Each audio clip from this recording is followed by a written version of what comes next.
চাকরির পরীক্ষাটা হঠাৎই পড়ে গেল। এই তো আগের সপ্তাহ অবধিও কিছুই জানতাম না। 3 দিন আগে হঠাৎ করে খবর এলো যে বৃহস্পতিবার পরীক্ষা। পড়লো তো পড়লো আমার বাড়ি থেকে 8 ঘন্টা দূরে বৈচিক গ্রামে। চট জলদি কোনো মতে ছবি টবি তুলে রেডি হলাম। কখন কি লাগে সব ঠিকঠাক, কিন্তু কাল থেকে বেহায়া জ্বরটা চেপে বসলো। Viral fever. এই সময় যা হয় আর কি, একবার হলে 2 দিনের আগে ছাড়বার নাম নেই। ও, আমার কাঁধে ইউকুলেলেটা দেখে অবাক হচ্ছে? অবাক হওয়ার কিচ্ছু নেই, শখে গান বাজনা করি। যদিও গান আমার স্বপ্ন ছিল, তবে সেসব এখন জলাঞ্জলি দিয়েছি। তবু যদি পরীক্ষা দেওয়ার পর ভিড়ের ঠেলায় ট্রেন না পাই, কিংবা রাত্রিটা স্টেশনে কাটাতে হয়, তাহলে এটা বাজিয়ে সময় কাটিয়ে দেবো। দাদা কটা বাজে? 12:36। বন্দিপুর আসতে আসতে আরো 1 ঘন্টা কাটাবে মনে হচ্ছে। ট্রেনটা কি লেটে চলছে দাদা? তো চলছেই তো, এতক্ষণে তো আমতা ঢুকে যায়। সর্বনাশ করেছে। দুপুর 3টে থেকে পরীক্ষা, কি করব কে জানে। যদিও ট্রেনের অর্ধেক প্যাসেঞ্জারই ওই পরীক্ষা দিতেই যাচ্ছে বলেই মনে হয়। দুপুরে লাঞ্চে রুটি খাওয়া শেষ করে জ্বরের ওষুধটা খেয়ে নিলাম। প্রায় 15-20 মিনিট হলো ট্রেনটা মাঝ রাস্তায় দাঁড়িয়ে আছে। কি একটা লাইনের গন্ডগোল শুনছিলাম, এখন দেখছি ট্রেন স্টার্ট হওয়ার নামই নিচ্ছে না। আশপাশের প্যাসেঞ্জাররাও বিরক্ত হচ্ছে। ঘড়িতে প্রায় 1:30 বাজতে চললো। আমাদের পরীক্ষাটা আদৌ হবে কিনা সে নিয়ে এখন যথেষ্ট সন্দেহ হচ্ছে। কিছুক্ষণ পর খেয়াল করলাম কামরা থেকে 1-2 করে ছেলে মেয়ে পাশের ধান খেতে নেমে পড়ছে। কানাঘুষো শুনতে পেলাম, এই আলপথ দিয়ে যদি কোনো মতে বড় রাস্তা অবধি পৌঁছানো যায়, তাহলে কোনো না কোনো ট্রেকার বা অটো পেয়ে যাব বৈচিগ্রাম যাওয়ার। একবার চেষ্টা করে দেখা যেতেই পারে। উঠে পড়লাম ট্রেনের সিট থেকে। হঠাৎ একজন আমার পিছু ডাকলো, ও ভাই, ও ভাই, কোথায় যাচ্ছ? ট্রেন থেকে নামছো কেন? কি করব? ট্রেন তো ছাড়ার নামই করছে না। আমাকে যত তাড়াতাড়ি সম্ভব বৈচিগ্রাম পৌঁছতে হবে। হ্যাঁ, কিন্তু তুমি এখান থেকে যাবে কি করে? দেখছেন না, ওই যে ছেলে মেয়েগুলো যাচ্ছে ওই আলপথ ধরে। আমিও ওই পথ ধরে গিয়ে বড় রাস্তা পৌঁছাবো। সেখান থেকে কিছু না কিছু তো পেয়েই যাব। আরে ওরা হয়তো জানে না, কিন্তু এই পথ এই গ্রামের ভেতরের পথ।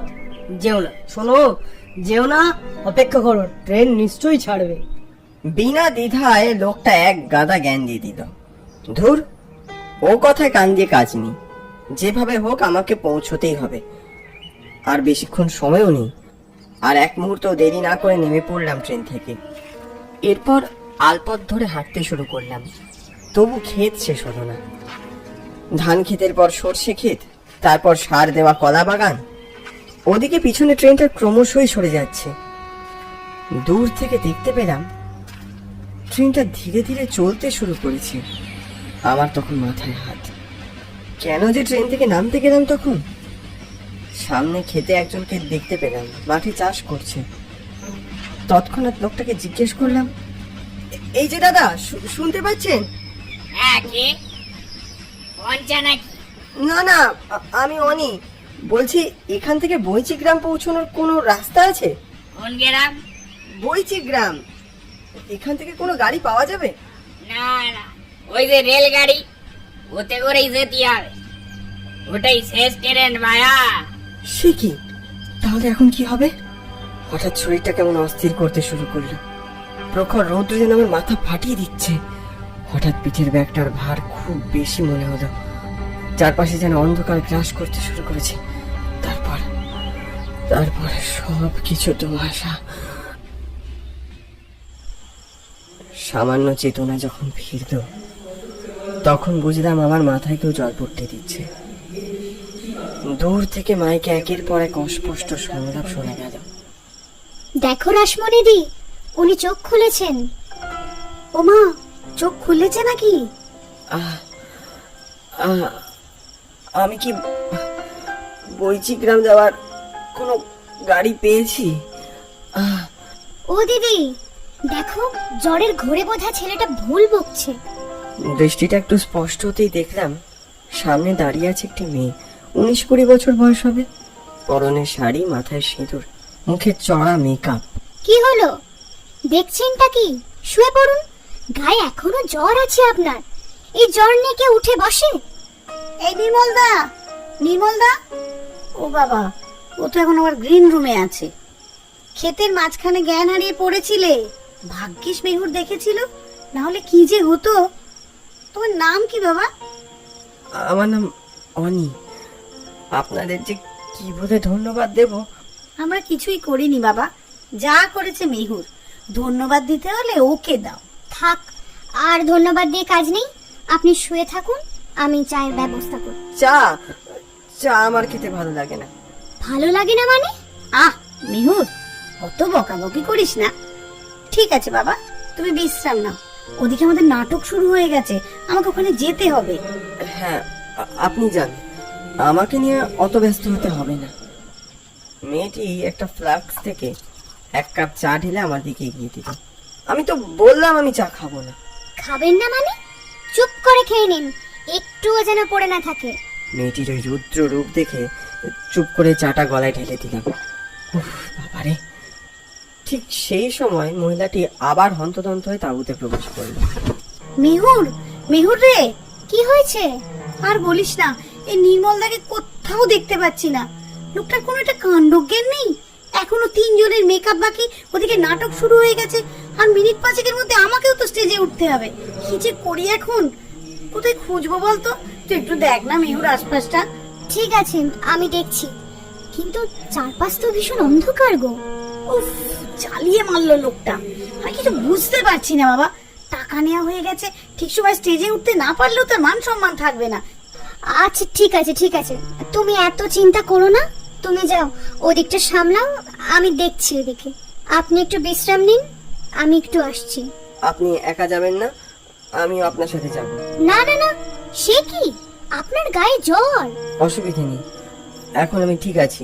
বাইরেটা খুব অন্ধকার, আপনি একা কোথায় খুঁজবেন? যদি আবার কোনো বিপদ আপদ হয়? আরে আমার কিছু হবে না। আপনি থামুন তো। আমি আর মেহু বেরিয়ে পড়লাম।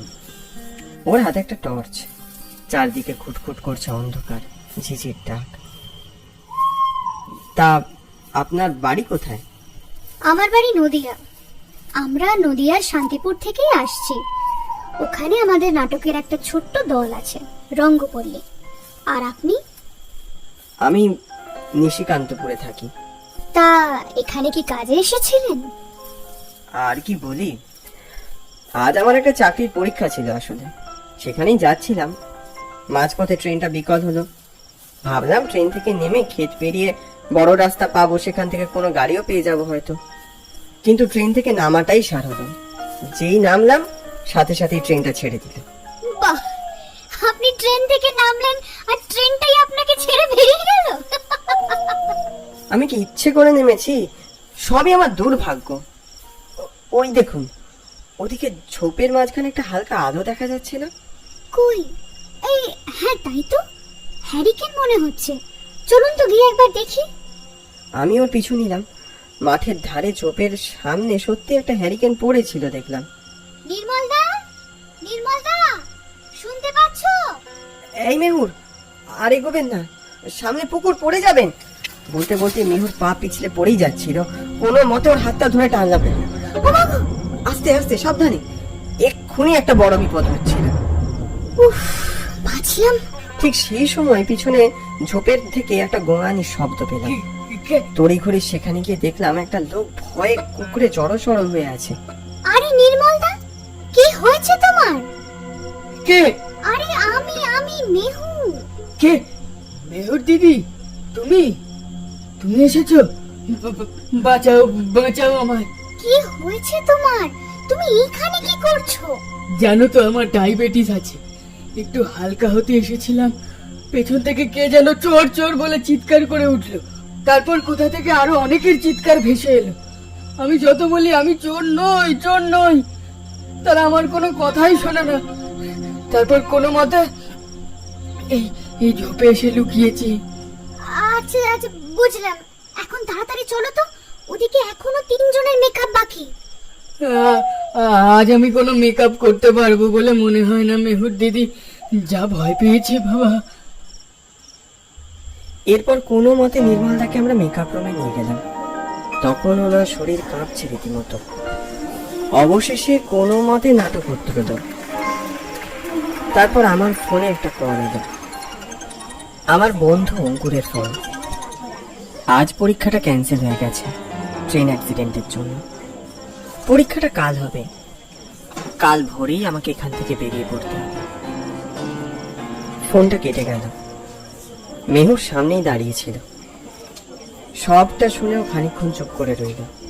তারপর বলল, কাল সকালেই চলে যাবেন? যেতে তো হবেই, সামনে পরীক্ষা। তবে আপনাদের কখন কোথায় আবার নাটকের শো আছে জানাবেন। এবার তো আর বসে আপনাদের নাটক দেখার সৌভাগ্য হলো না, পরের বার না হয়। বেশ, জানাবো।